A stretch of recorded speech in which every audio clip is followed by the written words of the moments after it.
know why I did that. Especially because I know this game's gonna absolutely wreck my voice. Why did I do that? I don't know. Hi, everyone. Today, I think we're doing a liberation rite? And I was laying in bed last night, and I'm like, shit. We got problems, yo. 'Cause, like, look, I wanna... Oh. I wanna set Jordariel free. But the thing is, she has bonded with Faye. And now I feel bad. I'm like, I can't separate them. I can't. But I don't want them to be the last two left, you know?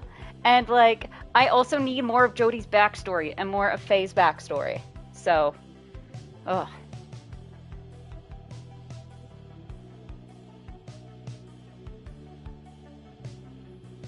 Also, my girlfriend's being cute.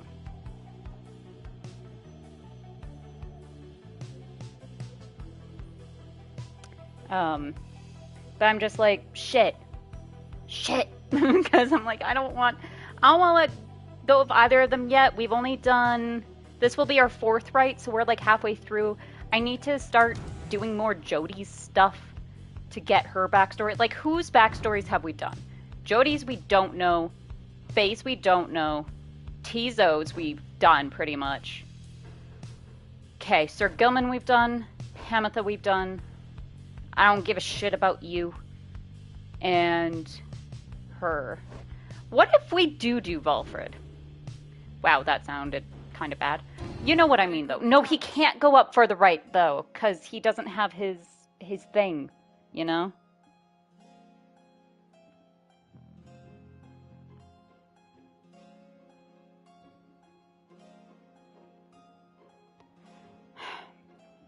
Anyways, you bring me brief reprieve from solitude. What seek you in exchange? Well, we're gonna be smart. I'm gonna ask what's on your mind, and then we're doing a practice trial.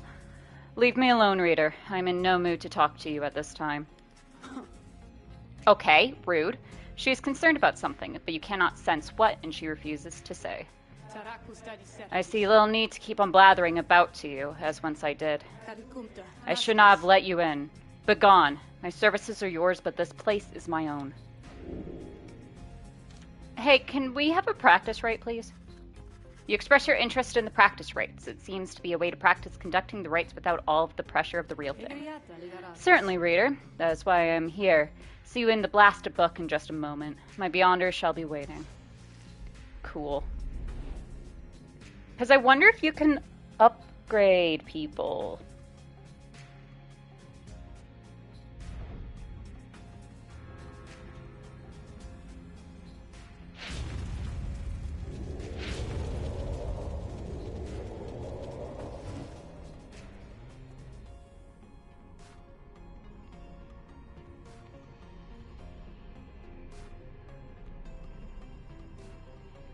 Sorry, I'm texting.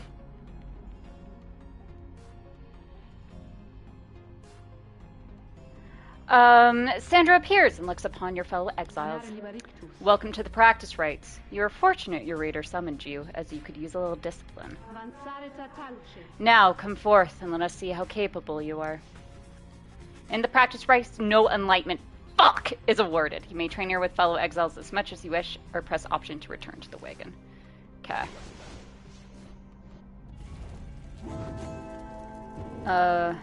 Oh! Sandra's roster bio got updated. Probably because this is the first time doing her bio. Yeah. 800! Oh yeah, she was 837. Hello, love. Hello, darling. How are you doing? The expelled teacher. She's an apparition from the age of Emperor Solium Mur, who pursued him in his exile. Oh yeah, she was part of the assassin group. She is a nomad. Assassin, the Sisters of the Arch provided a grim but terribly reliable service to those who could pay. EP, how about you? I am a little EP, but I'm doing alright. Astral sign is Cassius. She was born on the 1st of 7th moon, suggesting she is contemplative and passionate. Crime, attempt, and murder. She trained all through her young life for one vital assignment she knew would one day come. vengeance, an entire countryside despoiled and for countless years, but she cared only for her sisters. Oh.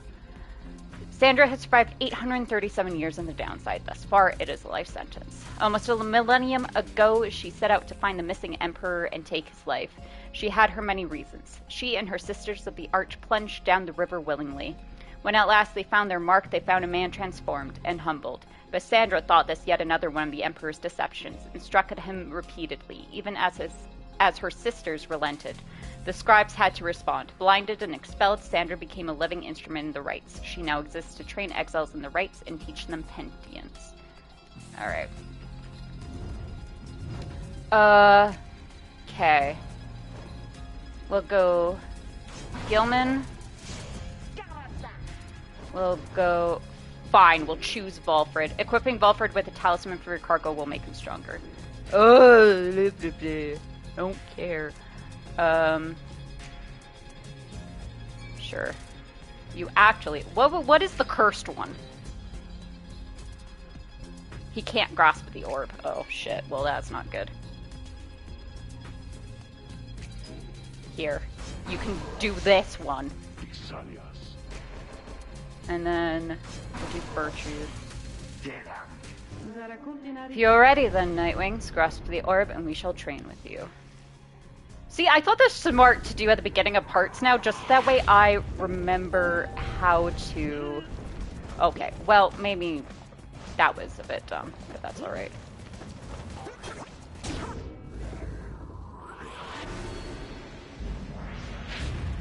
Yeah, I know.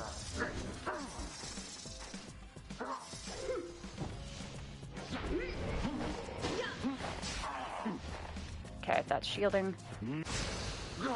Wow.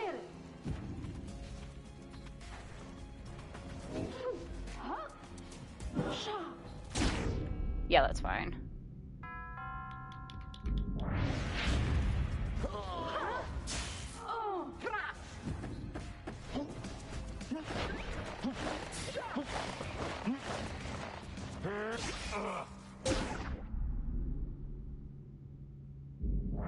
Okay, so what was his sap thing?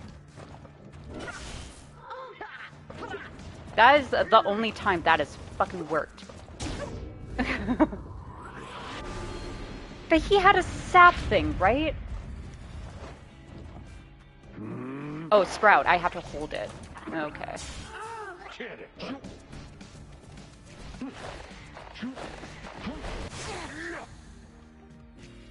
Oh, well, that wasn't good.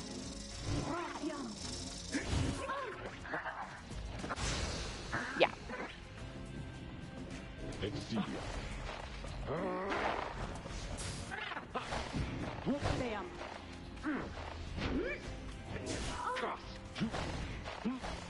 Okay, pick up the fucking orb, dude.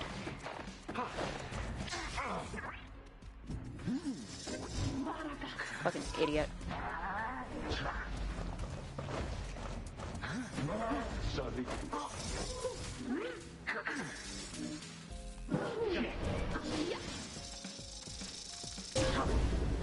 Alright, I think we'll be good. To wagon, please. Just get back into it. Alright. Let's see who we're going to lose. Your visions return as the effects of the Beyonder Crystal dissipate. Time seems to have stood still while you experience the vision. Cool. Who's it gonna be this time?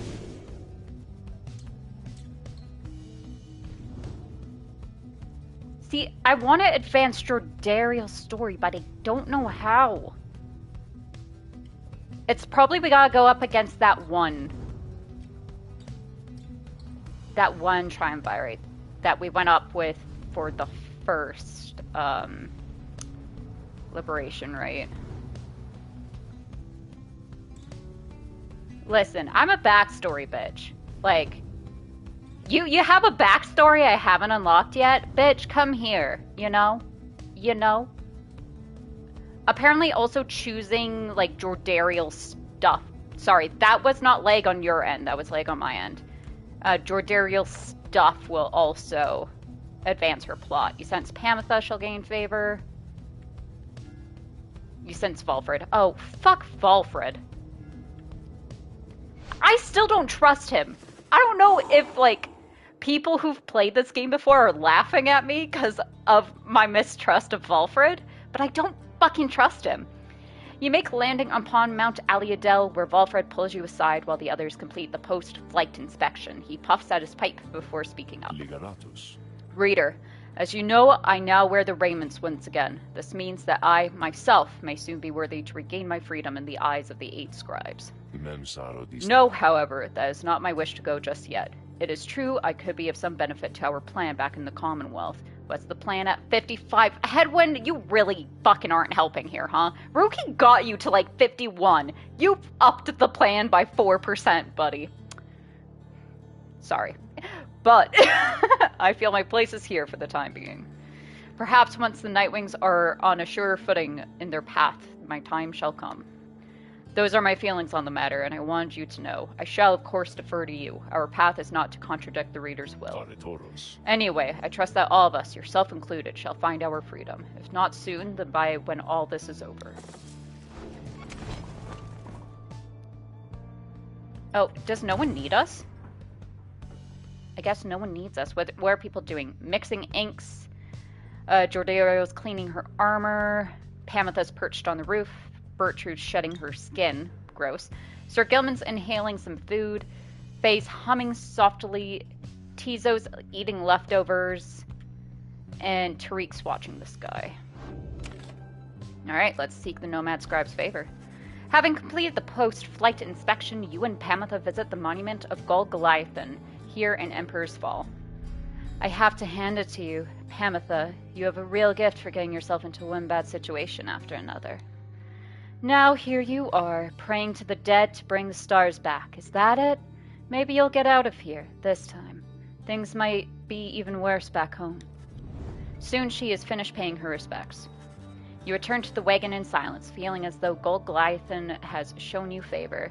You soon shall ascend the mountain, though there is now time to pursue your vocations. Gain +2, alright. So Pamitha should be one that we go with. Hello. Pamitha is staring out the window as you approach. I miss flying, reader darling. Take it from me. Feels as good as you'd expect. It's not enough for those Commonwealth brutes to cast us down here, if they can get their fingers on us. They make sure we never fly again as once we did. All while calling it an act of mercy. Let me ask you something, You've learned a thing or two. What have your studies taught you of my kind? Pamitha wishes to know what you've learned of the harps. You know the violence they have caused. The harps of the Highwing remnants have despoiled the Commonwealth for an entire age. You know that they have suffered. The long-held enmity between the harps and the Commonwealth have led the winged race to ruin. You know you share a common ancestor. It is said when some of the ancient harps relinquished their wings, the conflict began. You know little of her kind. Commonwealth rumors and folktales are to be taken with healthy doses of skepticism. I know you suffered. You know that the harps have long suffered on the brink of extinction, and the warriors of the Highwing remnants are all that remain of them, now. They may see little recourse at this point than to avenge their fallen, and see to it that the Commonwealth suffers in return for all that has transpired. Such sympathies could not have earned you popularity, I gather, darling. In fairness, you leave out a number of atrocities my people have inflicted upon yours, but, nonetheless, you seem to have the gist of it. My kind certainly are known for their good sense of humor, I can tell you that. My little tongue got me into no small amount of difficulty till I learned to keep it well under control. The mountains I come from, the views there certainly are something, but there's a bleakness to it, too. Being surrounded only by those consumed by the desire to avenge. We're very proud like that. Everybody vying to be the strongest, to kill the most of you. That way, we might just get a shot with the prince. Continue the line, if he even exists. Who the fuck is the prince? Your understanding is that the males of the harp are all gone, though perhaps one remains. They mate as poison spiders do, and would slay each other in their sleep. The Archjustice Androbles the Ninth. Huh! Yeah, that would be a good reason why your species is dying. Imagine that being the best case scenario, darling. She shakes her head. Anyway, I was just thinking I rather enjoy the traveling we've done. The change of scenery does me some good. Perhaps I'll stick to wandering after all this. In fact, I have a fancy of some wandering right now, if you'll excuse me. She heads out of the wagon to the narrow passageways of Mount Aliodel. Well then. Let's... actually... mentor companion. Who needs mentoring? You know what? We'll mentor him. We're not gonna fucking use him, though. Certainly, I would appreciate your point of view. Valfred gains a somewhat stronger grasp of how to better pass the celestial orb through strength of will and trust in one's triumvirate. Do they have arms, or are their wings their arms? I don't know. I'll check it out after this. Then through dexterity alone, he nods in understanding. Oh god, it's gonna take fucking forever. It's been a while since my last outings in the rites, begging for your continued patience as I recollect the way. I don't fucking care, Valfred. If Valfred is banished, a sapling shall automatically spawn near his pyre until he returns. Once per rite, if Valfred's adversaries extinguish his pyre, it's restored by 10. We'll do that. The most fascinating aspect of all this, why endeavor to continue studying for a long time yet. Yeah, you're gonna be fucking down here for the rest of your life. Found your calling! Trophy earned. Do vocations 10 times. Cool. Let's see. Pamitha, let me study you. Where are you? No, it seems that they have wings for arms. Yeah. Seems like wings are arms. Huh. Cool. Sorry, it's really hard to not stare at her chest when you're examining, like, if she has arms or not. Hi, I'm your stereotypical lesbian here. Continue your journey. Alright, makes sense, but also highly inconvenient. Yeah, she doesn't have any thumbs. Who was just talking about not having opposable thumbs? Sir Gilman? Yeah, there's Sir Gilman. Jordariel, there we go. Give me your backstory, Jody. I wouldn't blame you. I mean, they are kind of out there. But listen, we of course love people's personalities more than their body. I'm just digging my hole. Just deeper and deeper. En route to the mountaintop, you pass by a monument to Luce Glorian, and Jordariel happens to take notice. You scribes are quite predictable. The others were naive to think our opportunities at freedom were indefinite. So, now we have to make the most... I love you too, sweetheart. Yeah, by the way, Honey's my girlfriend. So I'm really just digging my hole here. So...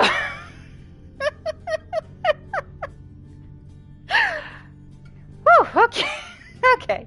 So, now we have to make the most of our chance. Is that not so?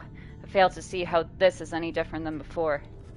Soon she has finished paying her respects. As you prepare to continue your ascent, you sense that Luce Glorian has shown her favor. She gained +2 presence. Okay. So Pamitha and Jordariel are gonna be 2 that go up. You and your fellow exiles gather at the foot of Scribe's Gate before an archway carved of stone where stands the Gate Guardian.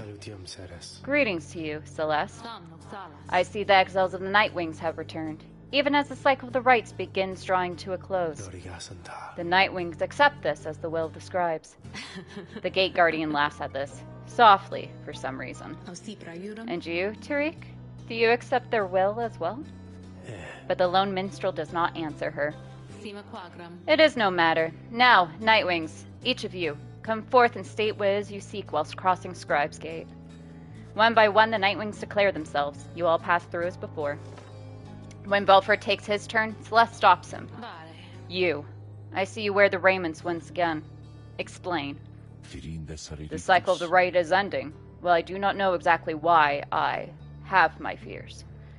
One of my contemporaries, he who fell from the summit long ago, He lives and seeks his liberty again. He stands against us now and believes his triumvirate to be the true Nightwings. I remember well the contemporary who you mean. Then, the Nightwings stand divided. Yes, and so I wear the raiments once again, in case that it may be helped to right this wrong. For I am Valfred Sandalwood, and I seek liberty for each of us, so that one day we all might stand shoulder to shoulder on the other side, and bring our freedom to the people there. She considers Valfred's words for a moment. I see. Then, move along. The guardian of Scribescape regards you all, and then she beckons you onward. The 8 scribes bid the Nightwings welcome. Go forth with glory. Celeste? What is it, Tariq? The will of the scribes. Long have we both followed it. I think you would agree. In equal measure has it drawn us close as separated us. But if their aim now is to keep us apart, for another age or longer, then no, I do not accept their will. Oh, Tariq likes her! You blaspheme, Tariq, and at the gate, no less. But the lone minstrel simply puts his hat back on. Then, may the scribes themselves admonish me. Until tomorrow night, Celeste. Holy shit.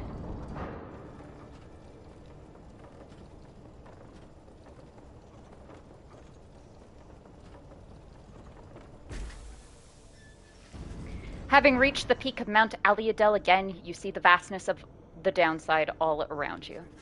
It leaves you deep in thought regarding which of your companions ought go free this night, as Hedwyn did the last time. I don't fucking know. Hey guys, so like, I don't know what's going on up there with all them stars all acting real weird and stuff, but let me tell you something here. You ain't gonna find a better deal on all this stuff from anybody. I mean anybody in the downside. You can trust me when I tell you that, okay? So go ahead, stock up. Okay, I will absolutely take a Stardust off ya. Now, what's this new one? Permanently gains a hope. Okay. See, what sucks is I don't know who's gonna go up. So I don't know who we can use stuff on. But I think we'll be okay. Pyre's... Ooh. That might be nice. That costs more than I have. Oh, rude. How much does it cost? 140? Shit, I really don't have that. No, well, hold on to it. It's fine. Okay, what do you have? 20, 12, 20, 12, 15, 15. Okay. Jordariel, you get upped. They're leaving, Dad. Just look at how much we got this time. Not a whole lot from what I know. Huh. Valfred, what the fuck do you want?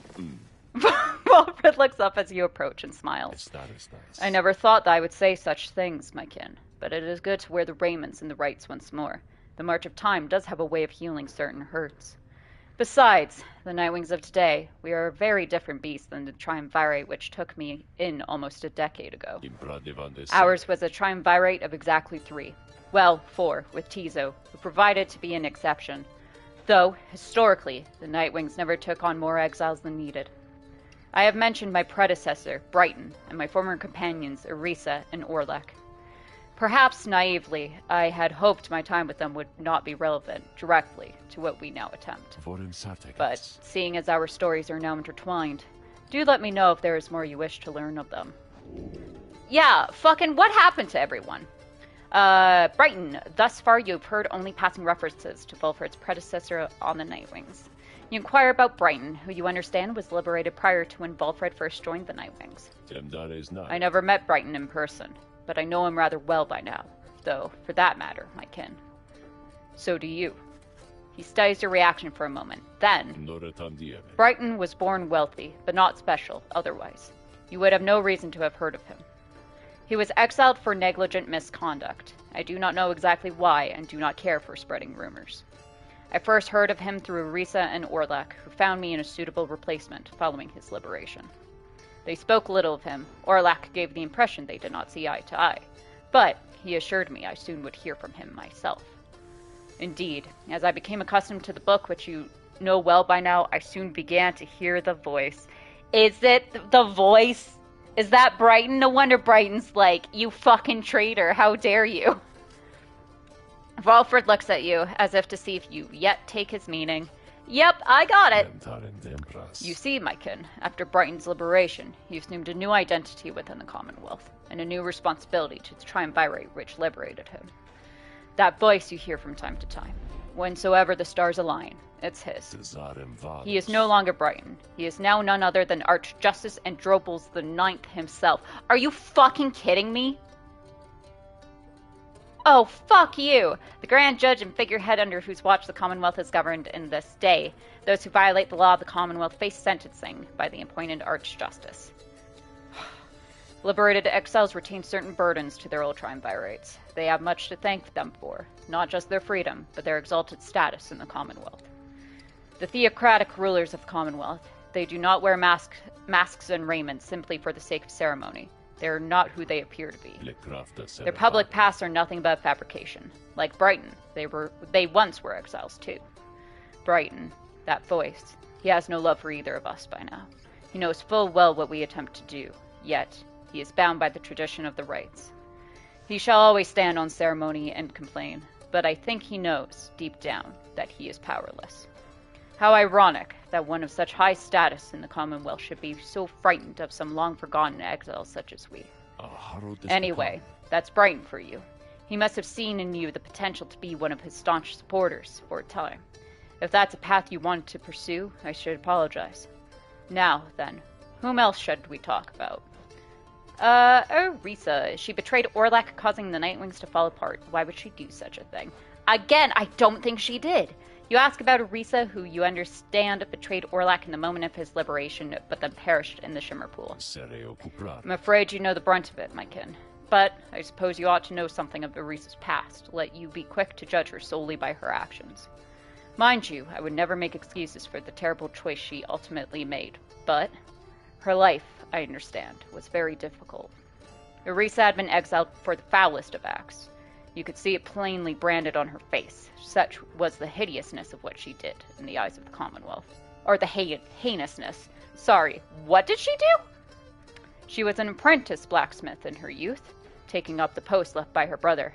He had fallen in the battle on the blood border, despite wielding their father's own lance and armor. Her father never quite recovered after this, and had grown cruel and detached. It was Orisa who took the brunt of his fury. He expected the impossible of her. One day was all too much for her, so when next she killed him. So when next he lashed out at her, she struck back. She struck back again and again and again. When they came for her, her father was gone and she was not herself.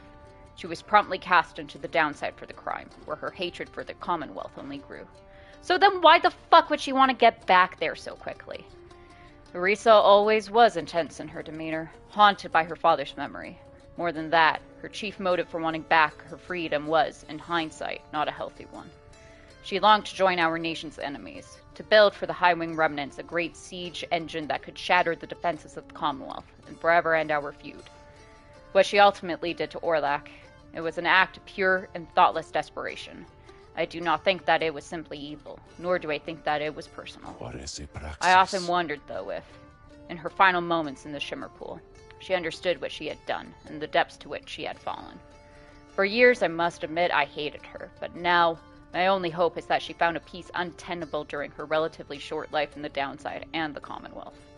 Furthermore, I hope the life of Orisa offers some perspective yet to those of us who have not made the same mistakes. Now then, was there something else? See, okay, here's what doesn't make sense. It doesn't make sense why Orlac then would blame Valfred. Like, and if she knew going in that she couldn't. See, I don't know if I trust Valfred. The demon whom you met, what was he like before? Were he and Valfred close?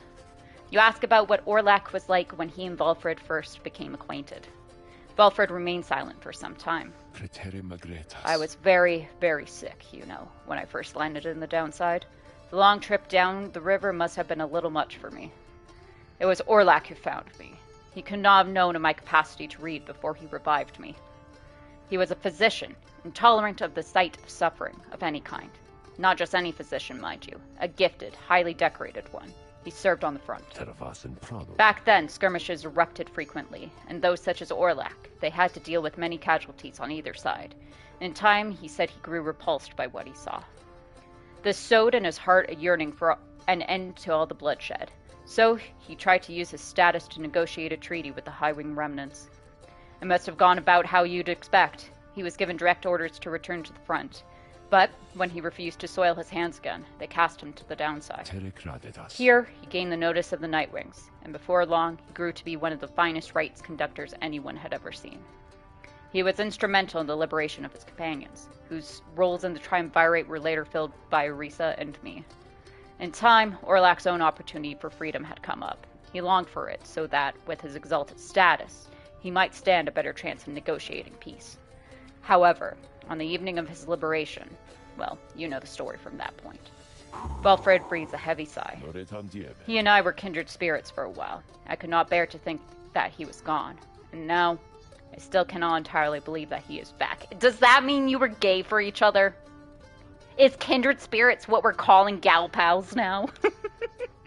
He is our adversary now. Transformed, grown cold. Still, part of me is happy that he lives. Make no mistake, of course. I shall not be swayed against our plan. Not by Orlak or anyone. As I have said before, we share a higher calling now. As for Orlak, my exact thoughts, yeah. As for Orlak, he wants his freedom, still. Although I wonder if he still remembers why. Anyway, was there something else, my kin? Nah, that's about it. You bid Volfred a good afternoon and leave him with his memories. My pleasure, reader. Reflecting on the past from time to time helps demonstrate how far we've come, yet how much farther we have yet to go. Alright, let's see. Book of Right Time. Downside diseases. In the words of Ymir, Many-Mane, the Alpha Chief, ailments in the downside often give no warning when they strike. Those who keep moving and make no attempt to settle, they reduce their risks. The afflictions come in multiple varieties. In the bogs of flagging hands, a pallor tends to sink into the skin and then into the mind. The nauseating sea of solace north of there is difficult for some to tolerate. Very hot or very cold environs bring their own specific side effects. My coat is not as lustrous now. My fangs are long. Like all aspects of the downside, all these ailments share a purpose. To test your body, mind, and spirit. They only appear to harm. Accept them, surpass them, move on. Alright. Right time. I'm very scared. Once more you've gained the fall of Solium, where one among you may go free. But first, you shall have to prevail against the essence and the liberation rite. Reader, your companions are gathered there, under the fall. They shall be counting on you. Indeed, as the cycle of the rites turns ever faster, so, too, is our plan set in motion. 55%. Fucking headwind. My agents in the Commonwealth are beginning to cause a bit of a stir out there, and word has reached high places that the rites are ending. This is our chance. Though, let us not despair, should victory elude us here. We shall make the most of whatever the scribes may have in store for us. That is to say, good luck, my kin. It's time.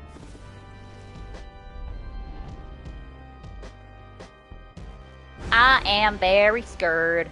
Call upon the Titan. Your adversary's Pyre should recover up to 5 each time. No. Listen, it's a liberation rite. I'm not fucking doing that.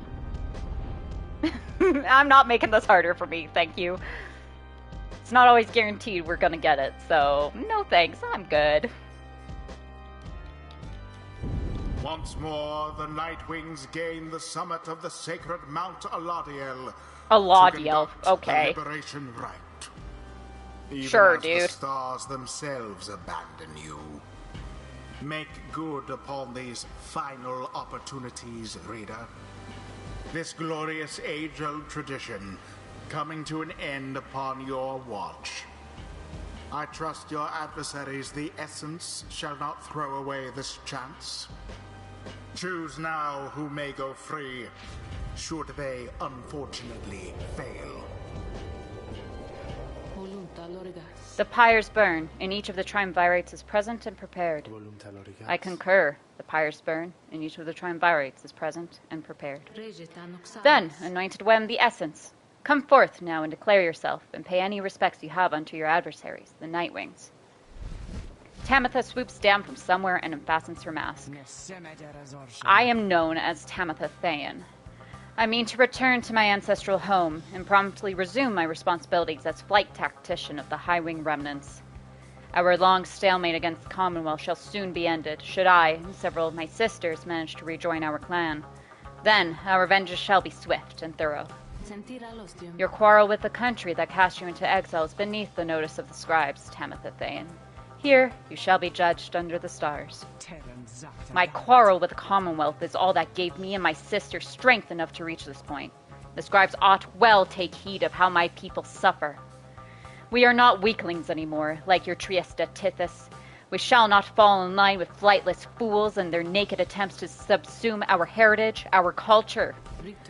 Speak not again thus of the saint, or you shall be expelled, Tamitha Thayan. Tamitha scoffs and turns her attention towards your side. And, Nightwings, as for you, the fury we shall imminently show is nothing in comparison to the hatred growing for your Commonwealth and the mountains on the other side. She signals to her sisters to ready themselves. You seek your freedom, but there shall be nothing save for devastation should you manage to return. Great! Okay, and they have plus 25. Nightwings, your decision. On whose behalf you shall conduct the liberation rite. Reader, I ask you to choose wisely, but I am sure you know no other way. And you, prepare your song, Tariq. Of course, Celeste. Okay, who's going up? Whom do you intend to liberate? Oh, it can only be one of these three! No, it's one of the three of the group of friends! Fuck. Tizo, it has to be you. Tizo. Tizo seems stunned by your decision, though is very grateful to you for it, all the same. Who shall lend him support? Pamitha? Tamitha. Sure, let's get him out of here then. And Joe Dariel. Joe Dariel. As you will, reader. It is done. One final obstacle to overcome ere I can soar again above your Commonwealth. Such destruction I shall rain upon it soon. But first, let us dance this final time. I am very nervous. Okay. Commence.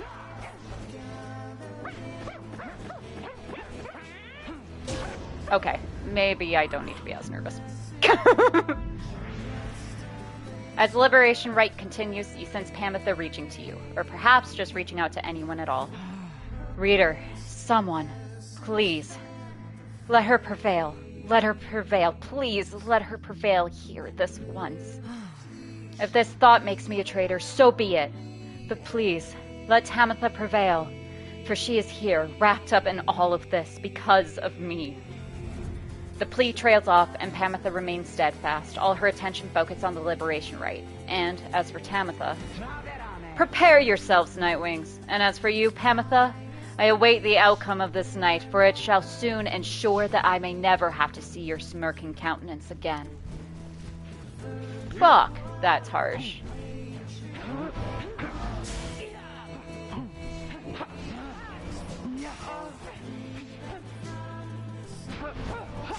Fuck. That's not good. Yeah.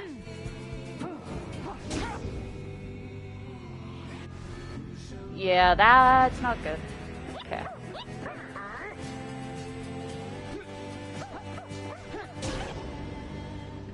Way to go, Tizo.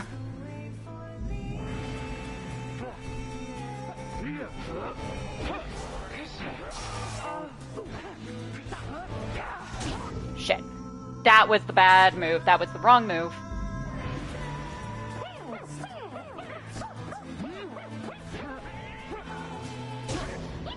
Seems like Tizo's the only one who can score. Hark now, my sisters. Damn what the book says. Advance to strike formation. Prevail here against those wretches, no matter the cost. In disregard for the ways of the rights, Tamitha Thayan has ordered her triumvirate to push further afield, adopting an even more aggressive stance for the remainder of this raid. Fuck! Not good.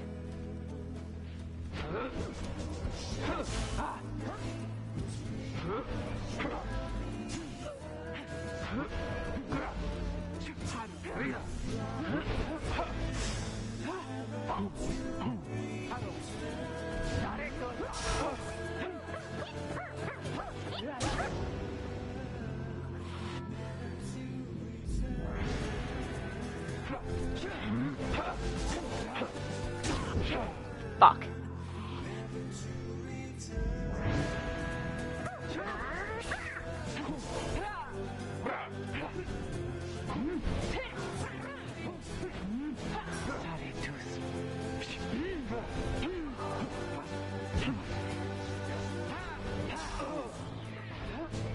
Such fervor.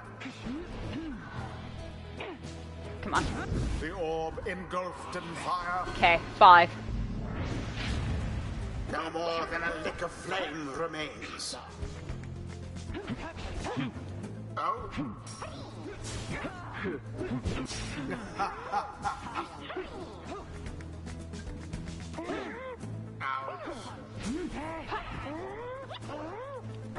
Go, go, go, Tizo! Go, Tizo, go! Go, Tizo, go!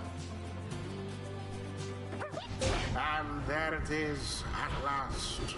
There goes my boy! The Night Wings proved their worth. Sorry, Pamitha.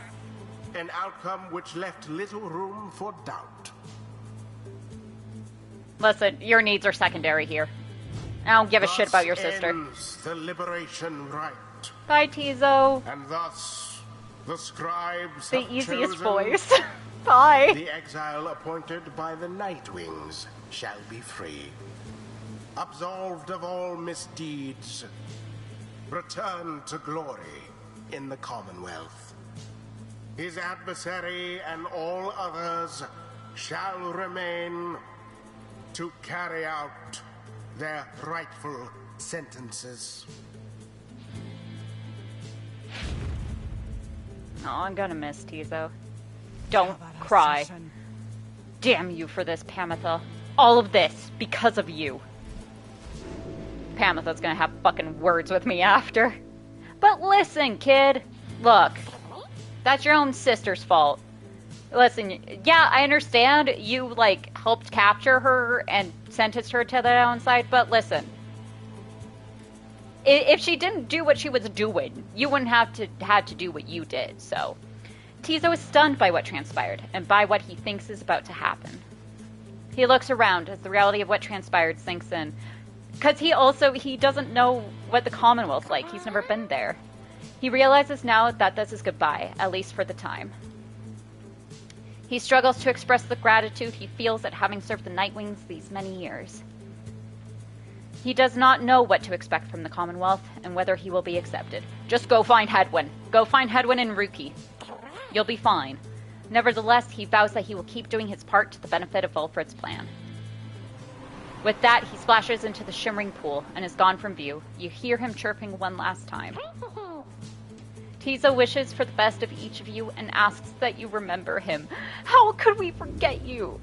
Tizo earned his freedom. Tizo is on his way to the Commonwealth and is leaving the downside forever. May he return in glory. Wait, I have a question though. So, like, if you go to the downside, then get liberated, and commit another crime, is that crime just negated forever because you've already been to the downside? Or do you get sent back down? I'm curious. Return to glory. Liberate any 3 exiles from your party in the campaign. Trophy earned. By their grace, may the cycle of the rites keep turning for as long as possible.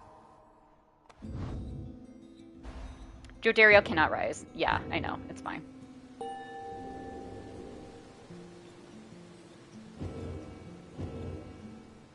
Until the turning of the stars. Well, Pamitha, Farewell. truly did you get the best of me again. Know that your actions put our sisters on the other side in even greater peril. Not that you care, of course. Yet I am certain that you shall someday prevail with or without my aid. To think that I was born to share blood of someone such as you. Jesus Christ. Fuck. Shit, man. Not good. Yeah, I'm gonna have fucking words, huh? You prevailed in the liberation right against the essence. Already does the Black Wagon feel quieter than usual without Tizo, who returned to the Commonwealth. Well, he didn't return. He's been here the entire time. You overhear some of your companions reflecting on this. Oh, Faye's gonna be talking. Oh, maybe not. He's gone, just as I was getting to like him. Grieve not for him. Would that we all someday achieve the same. You wonder who, if anyone, among you shall be the next to go. We have but a few such liberation rites remaining. Exactly how many, I do not wish to speculate about. As yet, until such time as we can better say for certain. Fun fact, I know, we have 3 more left. That was Liberation 4. There's 7 liberation rites in the game. Or in the campaign, anyways. I don't know how versus mode works.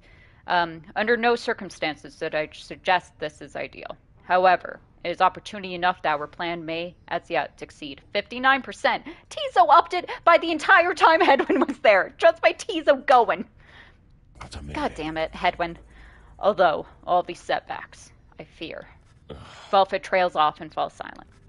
Some of the others exchange looks. They are beginning to understand. With the rite soon ending, everything which Velfred has sought, both on his own for many years and now with all of you, all of it may have been in vain. The hush spreads to the others. But not to you. You then proceed to do something that none of them seem to expect. You raise your voice. Each of your fellow exiles turns to you, their expressions asking you a question with no easy answer. What are we going to do? You meet Jordariel's gaze. The words for the occasion begin to crystallize in your mind. Oh. I mean, I'm only thinking gay thoughts. You're searching to find the right words. Search for the words to say to your fellow exiles. As all your fellow exiles are looking at you now, search for words to say. Okay? You tell them that you all have stood together time after time through this quest, and are now poised to seize upon a glorious opportunity. Oh, okay. You tell them that you have all stood together in time to time throughout this quest, and think only a hollow fool would turn back now. You are poised. You tell them that you are not going to mince words with anyone here, because by now each of you knows each other well, as that would be a grave disservice to the group. You tell them that you have struggled to come this far across the downside through many challenges which you have faced, only to reach this low point in your journey. Tell them you all stood together time after time and are now poised to seize upon a glorious opportunity. And think only a hollow fool would turn back now. This is what we're gonna say to the group. Looking at Jody. Jody and I, we looking at each other. You tell them you have all stood together time after time throughout this quest, and think only a fool would turn back now. Oh, looking at Faye, your path to freedom still is laid bare before you all. True freedom is not awaiting for you in the Commonwealth. None of you pursued this quest with any guarantees. It is a quest you knew was unlikely to end well. It is clear now that not all of you are going to return. Surely this has weighed heavily on everyone. Okay. For your path is freed, guarantees are clear. Path is free to lay bare. The path is difficult enough without the added burden of despair. Freedom is not waiting for you. True freedom is not waiting for you in the Commonwealth. None of you pursued this quest with any guarantees. It is a quest you all knew unlikely to end well. One cannot assume that it would have a happy outcome. It is clear now that all of you are not going to return. Surely this has weighed heavily on everyone. Each of you knew this outcome was a possibility. Surely, I think, true freedom's not waiting for you. The path's difficult. I think it's clear and weighed heavily. It is clear now that not all of you are going to return. Surely this has weighed heavily on everyone. But something far more vital is at stake. You see the imminent conclusion of the rites as a sign. It is a sign that the world is changing. But something far more vital is at stake. You see the imminent conclusion of the rites as a sign. It is a sign that the scribes are watching. But something far more vital is at stake. The disappearance of the stars above can be no accident, or imminent conclusion is a sign. Meanwhile, the stars themselves are shining on for you. All that transpired cannot be mere chance. You all now have a divine duty to uphold. Meanwhile, the stars themselves are shining on for you. All of what transpired cannot be mere chance. Glory awaits if you can persevere together. Meanwhile, the stars themselves are shining on for you. They would spur you on in greater feats. Glory awaits if you persevere. You will have divine duty. Commonwealth is already in upheaval. There you have unfinished business to conduct. You have to resist the forces that would crush you. The injustices committed on the other side cannot continue. Its troubles are only beginning. The injustices... But something far more vital is at stake. You see the imminent the disappearance can be no accident. It's a sign the world is changing. It's a sign that the scribes are watching. Sign the world's changing. Meanwhile, stars above are shining for you. Glory awaits. The greater spur your feet. The Commonwealth is already in upheaval. Their troubles are only beginning. The injustice committed on the other side. You have to resist the forces. I would say... But something far more vital is at stake. The disappearance of the stars can be no accident. It is a sign the world is changing. You now have this opportunity to live with purpose for your people, for all those who shall live on. You now have this opportunity to live with purpose for your people, for yours is a righteous cause. You now have the opportunity to live with purpose for each other, or for your own sake, for your people. You all stand poised to ensure that the world you leave behind for your loved ones, for your people, for each other, for your own sake, is a world worth living in, is a world worthy of homecoming. Oh, and then it's time to stand and fight forces that oppose you, for your people, for those who live oppressed, for those who do not fight, do not prevail.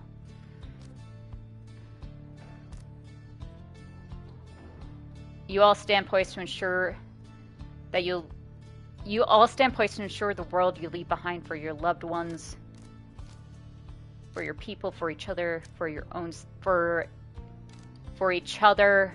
It's a world worth living in. You all stand poised to ensure the world you leave behind for your loved ones, for each other, is a world worthy of homecoming. Now it's time to stand. I don't like that. When you have an opportunity to live with purpose for each other, for all those who live on, for all those who shall live on. When you look at it that way, which side of the world you end up on is up to all of you, to each one of you in your own way. You need but see your journey to its end. Which side of the world, whether you achieve your freedom, is up to all of you. Ooh, I don't like that. If you can believe any of this, then believe above all in each other. Believe that the plan may yet be achieved. Trust that you may yet prevail together. Oh, I like that. Then trust what your heart is telling you. Oh. I like this combo, but we'll see. You cannot see the merit in this quest, then you are unfit to stand among the Nightwings. You are unfit to stand atop the sacred mountain. You are unworthy of the stars' waning light, then you are unworthy of the raiments in the book. When you look at it this way, which side of the world you end up on is up to all of you, to each one of you in your own way. You need but see your journey to its end. To achieve your freedoms, all up to you. Alright. I like this one. If you can believe any of this, then trust what your heart is telling you. Trust that you may yet prevail together. After a brief period of reflection, you share one last sentiment with the group. Let us stand together now and always. Then you join the others in silence. Mere distance cannot separate our spirits. The stars have not vanished, they have joined us.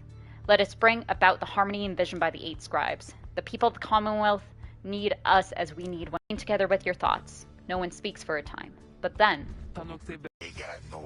Faust would dare to change this ancient world, reading one. And yet thy words are tinged with certain truths. All the while, Volford remains watching you intently. Then his expression softens, and he smiles. You are right, of course, my kin. We are the Nightwings. It's precisely as you said. Mere distance cannot separate our spirits. Lead us, then, reader, to the end of our quest, and the dawn of the new... They stand with you no matter what. They await the outcome of your vision of the stars, which burn with renewed fury, because now the last rite beckons. Each of the Nightlings gained +1 home permanently. Mere distance cannot separate our spirits. I like that quote. What a good fucking quote. I'm writing that down. I have a note on my phone somewhere I need to find it. Lines that cooked is the note. There we go. Lines that cooked. Mere distance cannot separate our spirits. Pyre. If you're wondering what other ones I have in Lines that cooked. Message was retracted. My girlfriend saying she loved me was a message that got retracted. Harsh.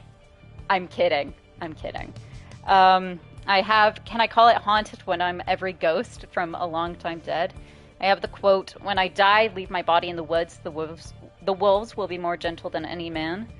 Then I have, they just love me anyway. I am deeply, grotesquely fucked up, and I am so loved. I am seen, and I am so loved, and it is terrifying and perfect, and I don't know how I'll ever sleep again, from the book Merciless Saviors.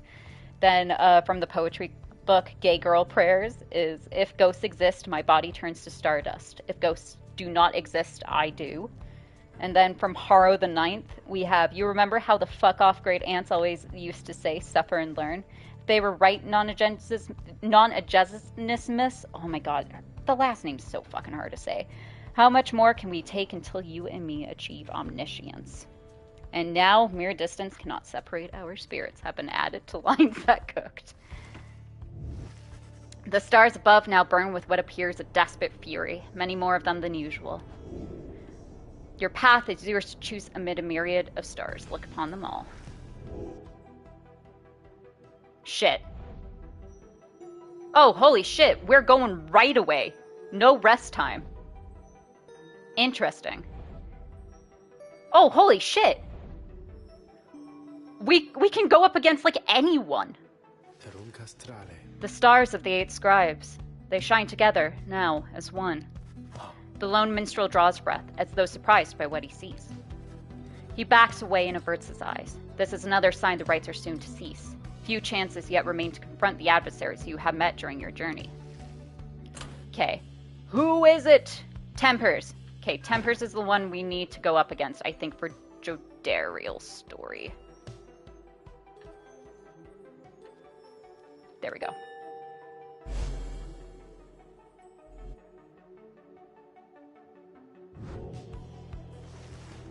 The triumvirate you shall confront this time around shall be the Tempers, led by the demon called Ignarius. They have prevailed in the rites on many occasions in the past. The lone minstrel then offers you such details as he knows of your next adversary. Ignarius, a longtime resident of the Downside, as evidenced by his appearance. The strongest of the Tempers, he has waited years to earn his freedom. Born to a middling Commonwealth family, he got into trouble early and often, but found his calling in the Commonwealth's not entirely legal red light district. Okay. I'm sorry, what crazy information that is. There he took many jobs, most involving his sheer size. Most notably, he was bouncer at the Starry Eight, where he came to symbolize his reputation. An infamous tavern in the Commonwealth. It is widely believed that Commonwealth officials sometimes showed up incognito here to blow off steam. One day, a particularly belligerent guest got under his skin, so he gave him a tremendous thrashing. The club clientele all gave a cheer. However, this guest turned out to be a wealthy chamberlain, who then exploited his connections to have Ignarius arrested and then exiled. This was 14 years ago. In the Downside, Ignarius dropped his given name as it's sometimes the custom, and survived alone through his tenacity and strength. In time, he drew the notice of the Tempers, who reveled to him the rights, recruited him into their ranks, and let him work his way up. Now, at last, it is his turn. Other than the Nightwings, the Tempers have liberated more exiles than any other triumvirate. They had high hopes for Ignarius, in turn. Now, good evening, reader. You wish a good night to the lone minstrel. Your travels shall continue at first light. Huh? Oh, hey, Faye. I did not expect you. I expected it to be Pamitha. But alright. What's up? In spite of the late hour, you find Faye minding her own business in the wagon and talking to herself. Or rather, to the wagon walls. But most of all, I think I'm going to miss his little chirping sounds. Oh, I am so sorry. He woke me up with them sometimes. He kept waking me up. He sure was a good friend to both of us, right, little brother? Why, you knew him even better than I did. Much better, I should think. So you must really miss him, too. She spreads her arms against the wall. I understand. I do. I do. Those drive imps up there, they seem very sad about this, too. Or maybe some are happy. I don't know. More food for them to share, and they liked food. Tizo sure liked food. I wonder if he'll like the food at home? It's very different, right? And so, maybe he won't? But he eats almost anything. Oh, this must be so exciting for him. And I know the scribes. They shall be watching over him still. I think maybe they love him best of all. I cannot wait to hear what he thinks of it all. And I think for sure it will help with Mr. Sandalwood's big plan. 59%. Yep. That's the great thing about Tizo, little brother. No matter where he goes, he always helps. He always helps. She bounds off without acknowledging your presence in the least. You sense that she has found some peace despite now being separated from her little friend Tizo. You hope by now that he has found safe passage in the Commonwealth. Guys, did I fuck up? I don't like that any of the three that were put up. Unworth, in the words of Triestithus the Blessborn, the fallen empire of Sar was ruled according to an ancient bloodline thought to be infallible. Our society shall instead be by those who earn the privilege. We, the 8, we cannot bear the burden of determining your worth. It shall be determined by your peers and by you yourself. We shall provide a framing through the rights to put you to the test, against yourself, against your kin, against your adversaries. The downside cannot let us all go free. Thus, freedom to the worthy. As the worthy, your true calling then begins, as you return to a society which longs to learn the wisdom you have gained along your path. The worthy shall lead. Interesting. So we have a whole bunch of ex-cons leading. Huh. Cool. Volfred's status is away. Jordariel's is away. Okay, everyone's going to be away. Fun. Let's continue our journey. There is no time now to return to Moonlight Alcove as before, as the stars already urged you on. Everyone is ready to make haste for the spring of Ymir. Alright, let's go. Oh, let's see what's here. Volfred approaches as you fly above his hidden lair at the Moonlight Alcove. You cannot help but wonder if you shall ever return there. Our dear alcove. I've asked my agents to break down the place. It soon shall be gone if it isn't already. We shall not be returning. We've not the time to do so, anyway, and, with Orlak back among the living now, and no longer fond of me, I dare not think what he would do with it. Unfortunately, hiding places are of little value once they're found. Once all this is over, those of us who do not manage to return, we shall have to find another place to live. To try to live, at least. Fun, cool. I get to try and live in another place. Excellent. I get to be part of the group that tries to find it. Considering we know that I'm not gonna make it out. Which is fine. It happens. Oi! What the bloody blazes? Barker notices you're awake and has plank there and begins to laugh. Well, if it isn't the Nightwings flaunting their fancy little flying wagon, eh? You think you're better than us mates, eh? Pah, you ain't better than the dung I stepped in last night. Now get on out of here, or have mine to leave on over there and rip your gizzards out, you hear me? Fucking wow, okay. Sorry, Barker.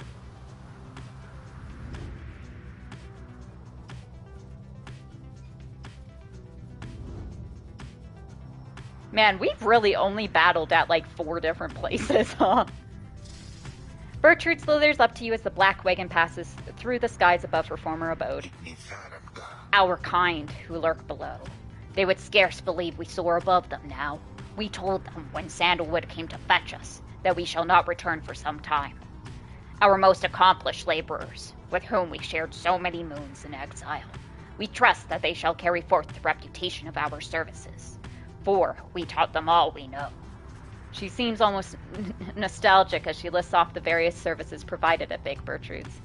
Curses, bombs, potions, powders, cleaning reagents, sleep medicines, fungicides, seances. Big Bertrude's earned quite a name for itself throughout the downside for these and other things. When we are finished here, provided we do not return from whence we came. We shall return to our establishment, carry on our business there, for there is much demand. Okay, so Bertrude doesn't really care to return. She's like, it's cool if it happens, but whatever if not. Volfred notes a powerful talisman is rumored to be buried on this path.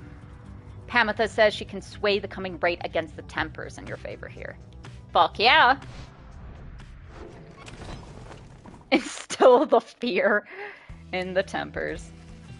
You do your best to keep up with Pamitha as she delves into the dry flats of fall. You do your best to keep up with Pamitha as she delves into the dry flats of Fall Flat. She indicates that some of her winged sisters may be nearby to lend their aid. This is as far as you can follow, reader darling. Please, excuse me for a little while. She swoops off, leaving you on your own. Some time passes, during which you can almost feel the downside encroaching all around you. And then... Well, that was certainly interesting. I suggest we get out of here. It would appear the Tempers soon will have a little accident that should dampen their spirits. Pamitha ensured the Tempers shall suffer -3 hope for the next rite. Return to the wagon. Holy shit. Let's continue. In fucking sane.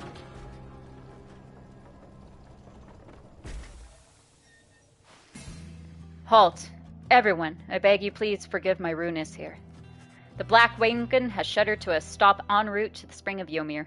There is some commotion as the lone minstrel motions for everyone to be still. Someone is there, along our path ahead. He points into the distance. However, when you scan the horizon, everything is still. You see no sign of whomever the lone minstrel referred to. Still, he indicates caution. Strange. I do not believe I was mistaken. A tense moment passes. Then another. Then, the lone minstrel tenses up. Our guest. He is there. You look towards... Is it fucking Falcon Ron again? You look toward where he signals, and then at last you see the cause of his concern. There is no mistaking who it is. Oh, fuck, it's Orlac! Orlac stands there, near motionless, atop some forgotten rock jutting from the rocky pathways, a fair distance away. He stands directly on the path of your black wagon. Yet he shows no sign of acknowledging the wagon's presence. He appears only to be waiting for something, likely for you all. The lone minstrel gets your attention, quietly. Reader, what do your senses tell you at this time? Orlac may have come with ill intent. Orlac stands in your path. What shall you do? Press forward, turn back, hail him. Press forward, you have a right to get to. Orlac may wish to stand in the way, but can be made to move. Turn back, confrontation outside the bounds of the rights is forbidden. Orlac ought to be avoided. Hail him. Orlac may be here to talk. If you reach out to him, perhaps you can communicate in peace. Oh, shit.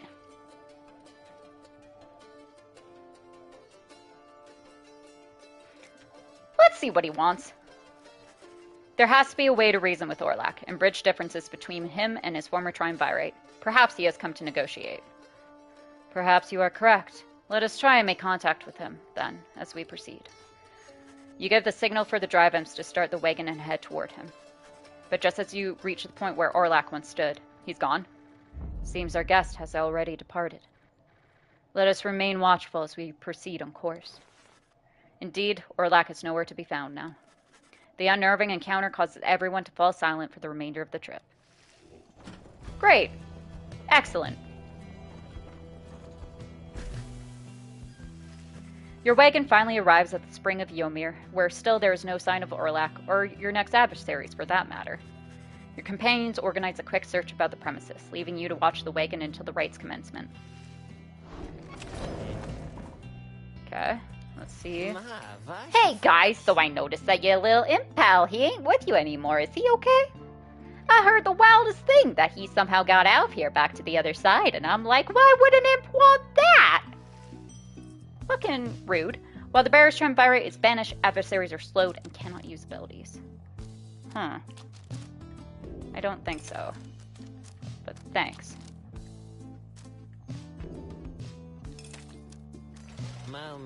So, be seeing you guys. Alright, who wants us? Fuck! That was a jump scare and a half. Something is wrong. Someone is here, alone, with you. Hey, buddy. Orlac seems to be examining various objects in the wagon. Whether he has noticed you, you cannot tell. What he is doing here, and how he got in unnoticed, you cannot imagine. You watch him go about whatever he is doing, examining all sorts of things that you and your fellow exiles gathered on your journey. He shakes his head. All of these trinkets. This wagon, it is most different now. Welcoming, and yet I am unwelcome here, it seems. In my own wagon. He directs his gaze at you, acknowledging your presence for the first time. You, a mere shadow. Tell me something. Who are you to them? I'm just a fucking reader. Orlac wishes to know your connections to the Nightwings. You are the reader. He may as well know the truth of it. You sense no reason to mislead him. Say you are their friend. Your relationship to this band has grown to more than just your roles in the rites. Say you are no one. Who or what you are is of little consequence. Certainly not to the likes of him. Say nothing. Whatever he seems to be driving at, you can think of no compelling reason to comply. I'm the reader. You tell him that your role among the Nightwings is as their reader. You have traveled alongside them for some time and bear the book together with the others. You are a fool, then, reader. You let them use you willingly. Relay to them a message for me, Shadow. Tell them, I shall have my night. He's gonna be the last right, huh? He strides right past you toward the door, but then he turns to you again once more. I shall have my night. Then Orlac is gone. Well then, that's fun. Several of your companions return as you exit the wagon. You explain what happened. However, none of them saw Orlac. Most concerning, reader. Though I am thankful you are well. Orlac, he always was a peaceful individual, and yet his disposition is much different now. Perhaps we had best inspect the wagon for any signs of tampering in light of these events. You and the others conduct an exhaustive search in and around the Black Wagon for any signs of objects missing or tampered with, as well as signs of damage or foul play. The search yields nothing. No one finds any sign that anything was moved or tampered with. Even the drive imps seem calm. The incident leaves you questioning your own recollection of what happened. You try to clear your mind, for the rite is soon now to commence. Fun!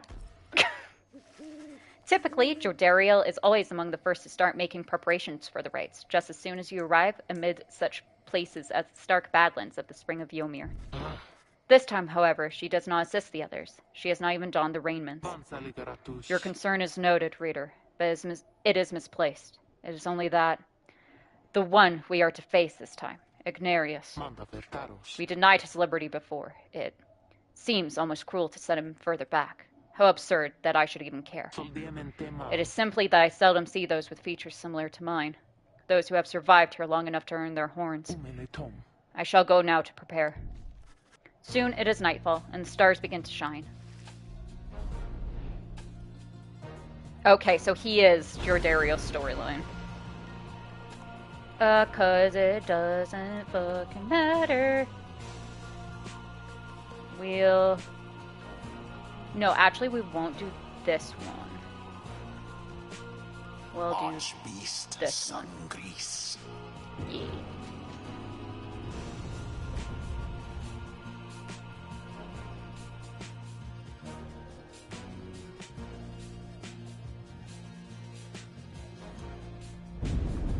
The infamous raider returns. Hello. Along with their remaining retinue of miscreants. Fuck off. You managed recently to rid yourself of yet another one. I did. Your adversaries, the Tempers. As with you, they must be very desperate for their freedom. Yep. They shall not make it any easier from here. Yeah, I know.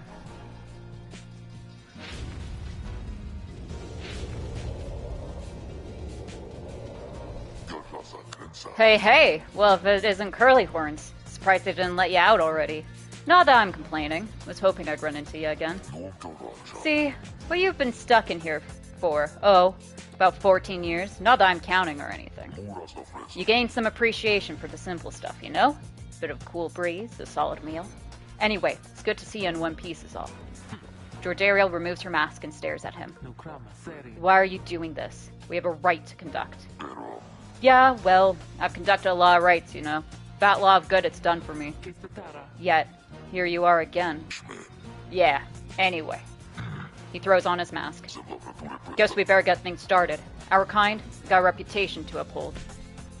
George Ariel watches him for several moments, then rejoins your group. Oh, so they have plus 60 now. Our adversary, Ignarius. His heart is not in this. We should be able to prevail against him without difficulty. Don't fucking say that, Jody. We both know that's not true. Who shall it be this time? Yeah, let's go check his roster. He's a notorious demon leader, born to middling Commonwealth family. He got in trouble early. Blah, blah, blah. Okay. He was a bouncer. The Starry 8 was a popular spot that often got rowdy late at night.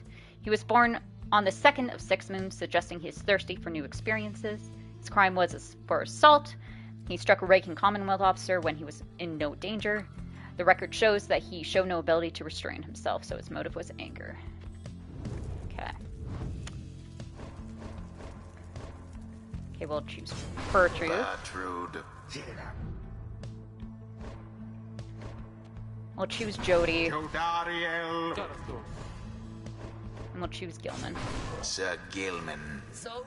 It is done. A most formidable foe we stand against. This knight's most favorite kind. Bring it on, then, Nightwings. Let's see you beat me again. So they also have a plus 60 on their Pyre. So this is going to be fun. Begin.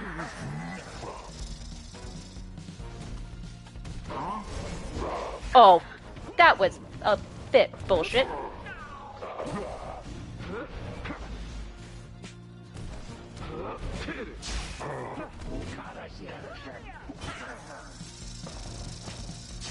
Aw. Stifled effort.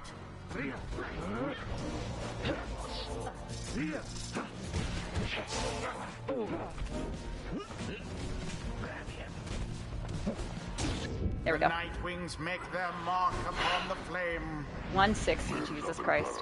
Damn it, got us good already. Well then, come on. The fun's just getting started. Now to the flame. Douse the Pyre without being banished. Drop.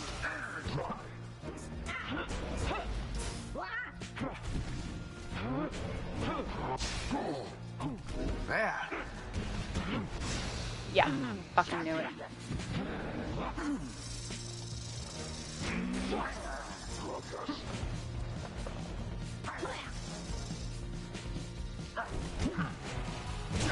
Blessed There we go. be.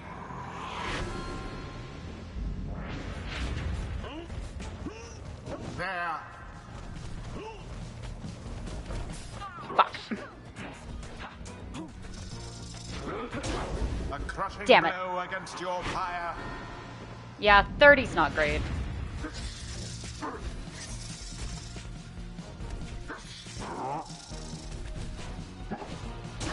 The bomb crone dove into the flame. Oh.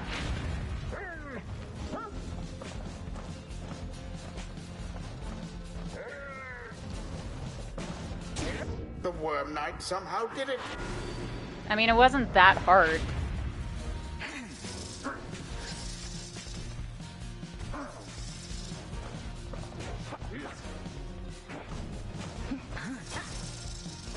There we go. In the name of Solium Mur. Your adversary's pyre now falls short of yours. Zap. Oh, fuck.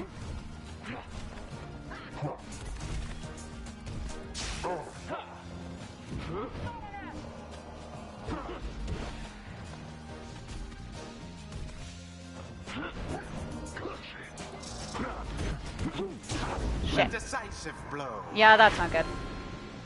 But now we have full team. A show of strength from the Nightwing's opponents.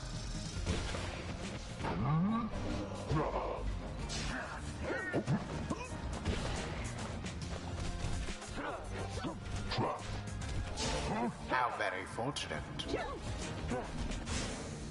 Punishment for all. Splendid. Okay, 40, 45. Nightwing shall prevail at this rate.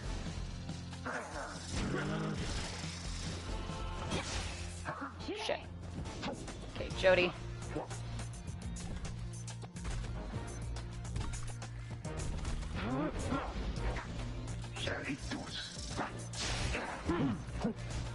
Simply monstrous.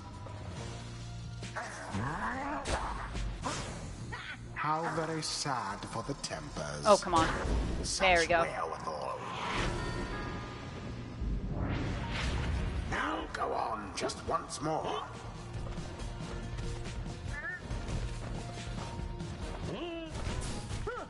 Oh, shit.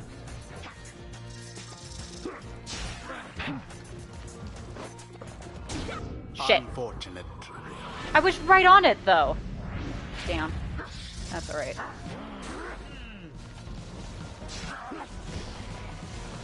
And it is done.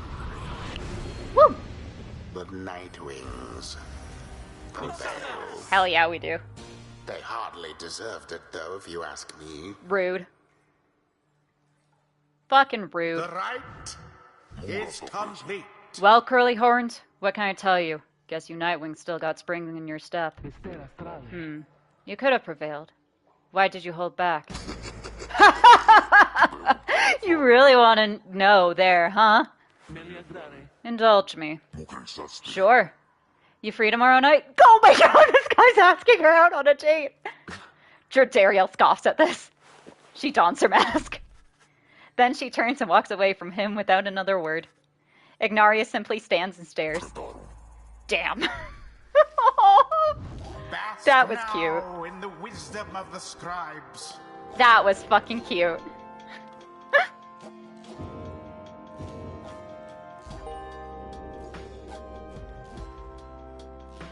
Until the next right. Damn. If there even Huh? is to be another one.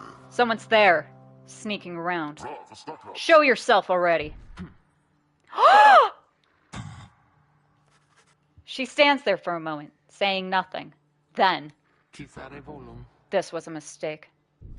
She leaves just as soon as she arrived. Hey, hold up! Curly Horns, wait! Wait. She keeps him waiting there. Ignarius just shakes his head.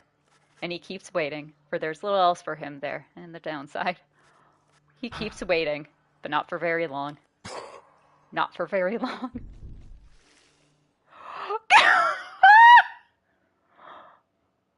What? That's cute. That's fucking cute.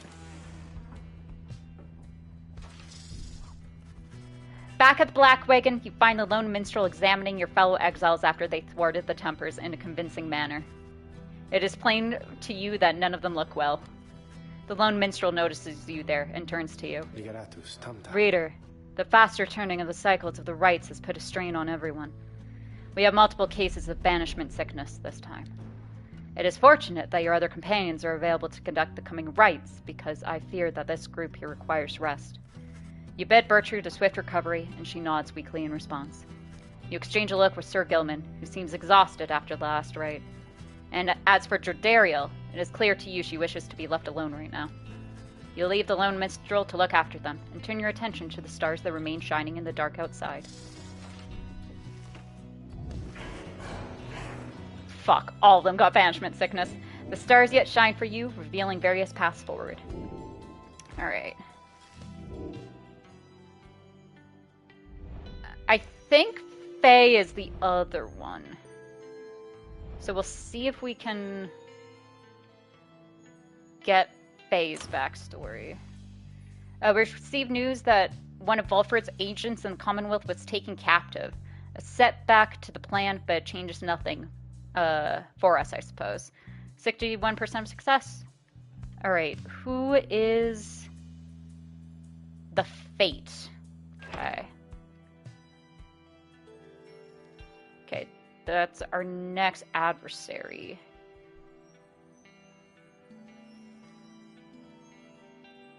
Is it only these ones?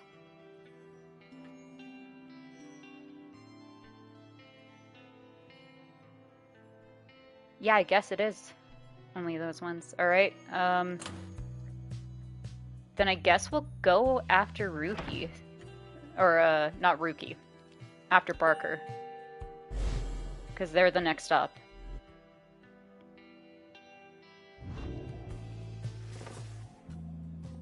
I see it's time we meet again with Barker and the dissidents. We can make for the Ridge of Goal at first light, my kin. Let us recover through the night for now. It is too late to do much else. Oh, Bertrude, hi. You are unaccustomed to seeing Bertrude smiling, and yet there she is, doing just that. You soon see why. You have observed before how her manner seems to soften, to the degree it can, whenever Vulfrid is around. If only I could have seen their faces then. What was your secret, dare I ask, dear Bertrude? It appears that they are reminiscing about old times in the Commonwealth. Flame-resistant inks, Sandalwood. 'Twas the inks themselves which kept those volumes from being burnt to ash. Flame-resistant inks. Of course. The good officers who came to visit, they were so intent on burning all the evidence, they did not stop to think the evidence was fireproof. Alas, that they later found a way to burn thy stamping press regardless. Thy written words, they moved us many times, and many others whom we knew there in the southern bogs. No matter, dear Bertrude. What's done is done. At least we make it difficult for them. Is that not so? While introducing some of our fellow citizens to new ideas. Perhaps. My words would not have reached near half as many were it not for you. Not to mention how I managed to elude them for another decade or so. I am ever thankful for your sacrifice. Thy thanks shall not be necessary, Sandalwood.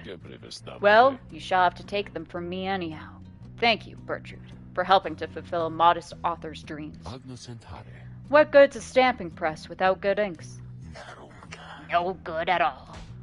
They exchange a laugh at this, but then, even still, and through this new ordeal, thou hast no love for us, is that not so? Bertrude. Nay, we understand full well. Thou needst not further explain thyself. There are different kinds of love, Bertrude. On that account, thou hast nothing to teach us, Sandalwood. They each remain silent for a time. Wow, this got awkward. Our hearts, they cannot be controlled, Bertrude. Blasted things they are. They act well on their own. He puts away his pipe. I am blessed to have you in my life, back in the Commonwealth and here as well. I mean that, although I know that is not enough. At first, Bertrude does not seem to acknowledge this in any way, but then... Nay, Sandalwood. It is enough. It is enough. She departs without awaiting a response, brushing past you as she goes. Vulfrid soon turns away as well, politely bidding you a good evening. The two old friends have evidently managed their way past certain tensions in their long-standing relationship. They rather seem to draw a certain strength from one another. Well, that was fucking awkward. Can I grab that? Thank you. Thank you. Let's see, what are people doing? Vulfrid's nearby, Dariel's on the mend. Pamitha's having a drink. Bertrude's getting some rest. Sir Gilman's feeling less than whole. Faye's sniffing at something. And the minstrel is humming a melody. The Tempers. In the words of Ha'ub the Swallow the Accursed, Myrrh, the Horned One, formed the Tempers upon his own ideals. Ingrained in this triumvirate are basic truths about the dual roles of strength and gentleness. The Horned One, he has had a dualistic nature for as long as he and I consider each a friend. The stories I am told about Myrrh's youth describe no one I know. All of us are capable of more. I once was an imp that could not write. Myrrh once was a man that could not think. The Tempers once were ordinary folk. Now they rise to greatness, always striving, never overreaching. They are not like Myrrh himself. Rather, they are what Myrrh wished he could be. Aww. So, that is going to be it for us today. Thank y'all so much for watching. If you are enjoying Pyre, make sure to subscribe if you haven't already, and click the notification icon to know whenever I go live. If you like the video, please give it a like, and if you can, donate. It helps keep the little light here running. So if you would like to do that, you can go to ko-fi.com/ThePorcelainGamer. Tomorrow we should be back with more Pyre, unless my throat is absolutely killing me, which we shall see. Doing all the different voices does kill my throat. even though I don't know if y'all even like it. Or if you would prefer me just to talk normally for all the characters. Who knows? Let me know. So I can save my voice, maybe. Unless y'all like it, then I am more than happy to do it. Thursday is our day off. Friday, we are back running Hades. And then Saturday, as far as I'm aware, we should be good to go with Ash for Baldur's Gate 3. If not, we'll just continue Hades run. And then we will be back in Pyre on Sunday. Thank y'all so much for watching. I love you as always. And I will see you in the next one. Bye, everyone.